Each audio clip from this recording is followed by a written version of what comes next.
Mathimugam prime நேயர்களுக்கு வணக்கம். தமிழக வெற்றி கழக தலைவர் விஜய் அவர்கள் கொடுத்த வாக்குறுதி உண்மையிலேயே சொந்தமா தயாரிச்ச வாக்குறுதியா அப்படின்ற ஒரு பேச்சு தான் இப்போ பரவலா பேசப்பட்டிருக்கு. இதற்காகவே பிரத்யேகமா ஒரு குழு அமைச்சு தமிழக வெற்றி கழகம் தேர்தல் வாக்குறுதிகள்ல தயாரிச்சிருக்கிறாங்க. ஆனா இது அவர்கள் தயாரித்த தேர்தல் வாக்குறுதி இல்லை அப்படின்றது ரொம்ப வெட்ட வெளிச்சமா தெரிஞ்சிருச்சு. ஆந்திர முதலமைச்சர் சந்திரபாபு நாயுடு ஐயா கிட்ட போயிட்டு தேர்தல் வாக்குறுதி புக்குகளை வாங்கிட்டு வந்து இவங்க என்ன பண்றாங்க, அப்படியே காப்பி அடிச்சிருக்கிறாங்க அப்படின்ற ஒரு பேச்சு தான் போயிட்டு இருக்கு. எப்பா விஜய் சார், நீங்க தெலுங்கு படத்தை காப்பி அடிச்சு பல ஹிட் படத்தை தமிழ்ல கொடுத்தீங்க, அதுக்குன்னு அரசியலையும் தெலுங்கு டப்பிங் பண்ணணுமா அப்படின்ற ஒரு ரேஞ்சுக்கு ரொம்பவே நெட்டிசன்களா வச்சு செய்யறாங்க. 2021 நம்முடைய சிஎம் முதலமைச்சர் ஸ்டாலின் அவர்கள் தேர்தல் வாக்குறுதிகளை கொடுத்த வாக்குறுதிகள் மாத்திரம் இல்லாம கொடுக்காத வாக்குறுதிகளை செயல்படுத்தினாங்க. இந்த வாக்குறுதியை காப்பி அடிச்சு சந்திரபாபு நாயுடு ஐயா சில வாக்குறுதிகளை தயாரிச்சாங்க. அந்த தேர்தல் வாக்குறுதியை வச்சு விஜய் அவர்கள் தேர்தல் வாக்குறுதி கொடுத்தாரு. மகளிர் தினத்துல பெண்களுக்குன்னு சில வாக்குறுதிகளை விஜய் அவர்கள் கொடுத்தாரு. இந்த வாக்குறுதி தான் இப்ப பேசப்பட்டிருக்கு. மகளிருக்கு 2500 ரூபாய், அதே போல எல்லா பஸ்லயும் ஃப்ரீ, வருஷத்துக்கு நான் 6 சிலிண்டர் தரேன், 15,000 ரூபாய் படிப்புக்கு நான் தரேன், இப்படி பல வாக்குறுதிகளை அப்படியே டிட்டோ சந்திரபாபு நாயுடு எந்த தேர்தல் வாக்குறுதி கொடுத்தாரோ அதே வாக்குறுதிய இவங்க கொடுத்திருக்காங்க. அவங்க கிட்ட போயிட்டு இவங்க என்ன பண்ணிருக்காங்க தெரியுமா, ஐயா நீங்க புக்க கொடுங்க, அதுல உங்க போட்டோ எடுத்து நீங்க தலைவர் போட்டோ வச்சுக்கிறோம், லாங்குவேஜ் மாத்திக்கிறோம், கட்சி பேரை மாத்திக்கிறோம், அவ்வளவுதான் ஐயா, இதான் தேர்தல் வாக்குறுதி அப்படின்னு சொல்லிட்டு கொடுத்துட்டு வந்திருக்காங்க. திமுக தேர்தல் வாக்குறுதி குழுன்னு ஒண்ணு அமைச்சாங்க. இந்த குழு ஒவ்வொரு மாவட்டத்திலையும் தொகுதி வாரியா போய் மக்களுடைய குறைகளை கேட்டு தெரிஞ்சுக்கினாங்க. இப்போ அவங்களுடைய கொடுக்க போற வாக்குறுதிகள் பெரும் எதிர்பார்ப்பா இருக்கு. எங்க விஜய் அவர்களை இவ்வளவு கொடுக்குறாருன்னா இவங்க எவ்வளவுங்க கொடுப்பாங்க அப்படின்ற ரேஞ்சுக்கு எதிர்பார்ப்புகள் எகிரி போயிருக்கு. குறிப்பா ஒரே ஒரு விஷயத்த சொல்றேன் கேளுங்க. இன்னைக்கு யாரெல்லாம் திமுகவை விமர்சிச்சாங்களோ, யாரெல்லாம் முதல்வர் ஸ்டாலின் அவர்களை விமர்சிச்சாங்களோ, இன்னைக்கு மன்னிப்பு கேட்டுட்டு வராங்க. ஐயா ஸ்டாலின் அவர்களே, எங்களை மன்னித்துக் கொள்ளுங்கள், விஜய் பேச்சை கேட்டு உங்களை தரைக்குறைவா பேசிட்டோம், உங்களை குறை சொல்லிட்டோம், எங்களை மன்னிச்சிருங்க ஐயா அப்படின்னு பேசுறாங்க. இதுக்கு காரணம் முழுக்க முழுக்க விஜய் தான். ஏன்னா இலவசங்களை ஒழிப்பேன், சர்க்கார் படத்துல என்னென்ன பண்ணாரு, டிவியை உடைக்கிறது என்ன, ஃப்ரிட்ஜை உடைக்கிறது என்ன, வாஷிங் மிஷின் உடைக்கிறது என்ன, லேப்டாப் உடைக்கிறது என்ன, எல்லாத்தையும் உடைச்சாருங்க. இவர் கட்சி ஆரம்பிக்கும் போது எல்லா மக்கள் மத்தியிலும் நம்பிக்கை இருந்தது. எப்பா இவர் புதுமையான அரசியல் கொடுப்பாருப்பா, திமுக அதிமுக மாற்றி இவர்தான்ப்பா, வேற மாதிரி தமிழ்நாட்டை எடுத்துட்டு போவார்ப்பா, இலவசங்களை ஒழிக்கிறாரப்பா, இலவசங்களை கொடுத்து மக்கள் அடிமையிலாக்கி வச்சிருக்காங்க சொன்னவர் விஜய். பஸ்ல ஃப்ரீ 2500, இப்படி எல்லாத்துக்கும் காசு ஃப்ரீன்னு கொடுத்து மக்களை அடிமைப்படுத்தி இருக்கிறார் சொன்னவர் அருண்ராஜும் விஜயும், தமிழக வெற்றி கழக தலைவர்கள். இன்னைக்கு விஜய் என்ன கொடுத்திருக்கிறாரு, அதே 2500 ரூபாய் ஃப்ரீ பாஸ் எல்லாமே கொடுக்கிறாரு. அப்ப எதுக்கு நீங்க ஃப்ரீ கொடுக்குறேன் மக்கள் அடிமைப்படுத்த சொன்னீங்க? அததான் எல்லாரும் இன்னைக்கு மக்கள் கேள்வி கேட்கிறாங்க. எப்ப நீ திமுக கொடுக்குற வாக்குறுதி நீ கொடுக்கறதுக்கு எதுக்குப்பா, நீ அது எங்களுக்கு திமுகவே போதும்பா, நீ மூட்டை முடிச்சு கட்டிட்டு நீ சினிமாக்கே போ சொல்றாங்க. வச்சு விஜய்க்கு யாரெல்லாம் ஆதரவா இருந்தாங்களோ எல்லாருமே இன்னைக்கு விஜய்க்கு புறம்பா திரும்பிட்டாங்க, எதிரா திரும்பிட்டாங்க. இதான் நிதர்சனமான உண்மை.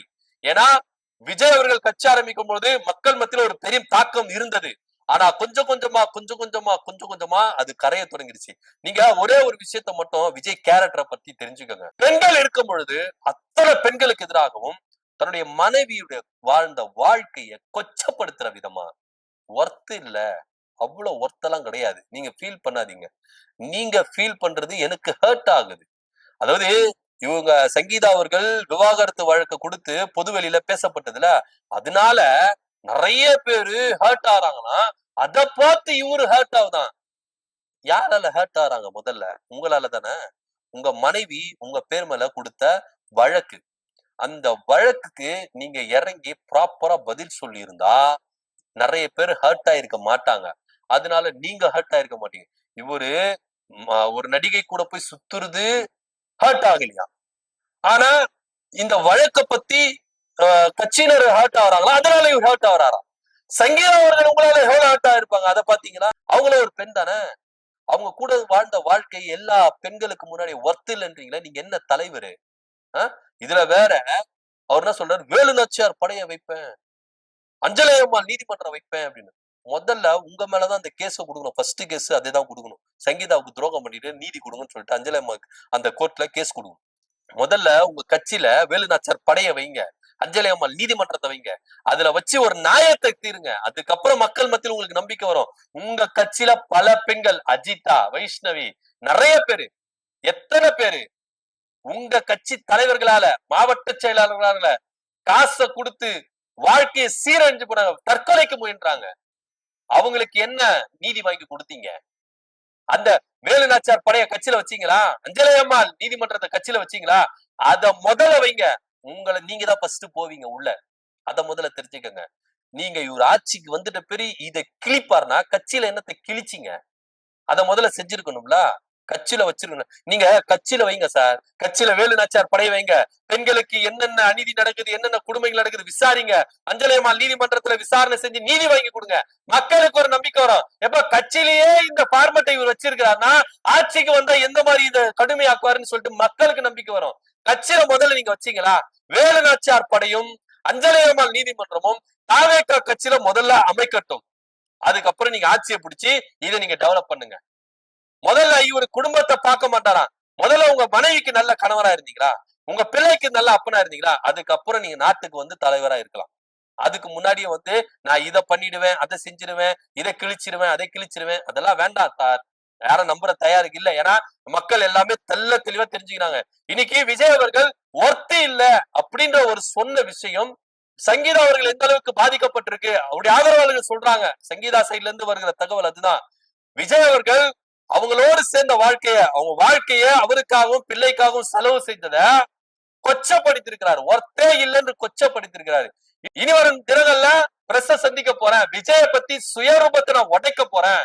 அவர் யாரு, அந்த நடிகை எப்ப எங்க குடும்பத்துல நுழைஞ்சாங்க, எப்படி நுழைஞ்சாங்க, அந்த குடும்பத்துக்கு நுழைஞ்சதுனால அந்த எங்க குடும்பம் எப்படி சீரழிஞ்சது, கட்சிக்குள்ள அவர் எப்படி இருக்கிறாரு, கட்சிக்குள்ள அந்த நடிகையோட ஆதிக்கம் எப்படி இருக்கு, எல்லாத்தையும் A to Z புட்டு புட்டு வைக்கிறேன்னு சொல்லியிருக்காங்க. விஜய் அவர்கள் பிரஸ் சந்திக்கிறதே இல்ல, சந்திக்க மாட்டார். சந்திச்சார்னா அவர் சிரிச்சிருவாரு. அதனாலதான் பிரஸ் சந்திக்க மாட்டேங்கிறாரு. ஆனா சங்கீதா அவர்கள் இனி பொறுமையா இருக்கிறது பிரயோஜனம் கிடையாது. களத்துல இறங்கி அடிக்கிறேன் அப்படின்னு இன்னைக்கு சங்கீதா அவர்கள் இறங்கி அடிக்க போறாங்க. தேர்தல் நெருங்குற டைம்ல தாவேகா தலைவர் விஜய் அவர்களுக்கு இது பெரும் நெருக்கடி, பின்னடைவு. இதை இவர் சொல்லுவாங்களா? எல்லாரும் சொல்லுவாங்க, மற்ற தலைவர்கள் செய்யாததை எங்க தலைவர் செய்யறாரு, மற்ற தலைவர்களுக்கு எல்லாம் இல்லாத எங்க தலைவர்கள். மற்ற தலைவர்களுடைய ஒய்ஃப் யாருமே இந்த மாதிரி கேஸ் கொடுக்கல. உங்க தலைவருடைய ஒய்ஃப் தான் கேஸ் கொடுத்திருக்காங்க. இப்ப இதுவே திரிஷா கேஸ் கொடுக்குறாங்கன்னு வச்சுக்கோங்களேன். அப்ப சொல்லலாம் திமுக வந்து பின்னாடி இருந்து செயல்படுது, எங்க தலைவர் புகழ கெடுது. கொடுத்ததே உங்க தலைவருடைய ஒய்ஃப், அவங்கதான் கொடுக்குறாங்களே. ப்ராப்பரா லீகலா அவங்கதான் ஒய்ஃப், அவங்கதான் என்ன பண்றாங்க, கொடுக்குறாங்க. ஆனா இங்க சில தற்கொலைகளுக்கு தெரியாம சுத்திக்கிட்டு இருக்காங்க, விஜய்க்கு சிங்சாங் போட்டுட்டு இருக்காங்க அப்படின்றதுதான் நிதர்சனமான உண்மை. உண்மையிலே சங்கீதா அவர்கள் ரொம்ப ரொம்ப மன வருத்தப்பட்டு இருக்கிறாங்க அப்படின்றதுதான் இங்க வெட்ட வெளிச்சமா காட்டுது. விஜய் அவர்கள் கொடுத்த வாக்குறுதிகளும் காப்பி, படத்துலதான் காப்பி அடிக்கிறாருன்னா அரசியல்ல காப்பி அடிக்கிறாரு.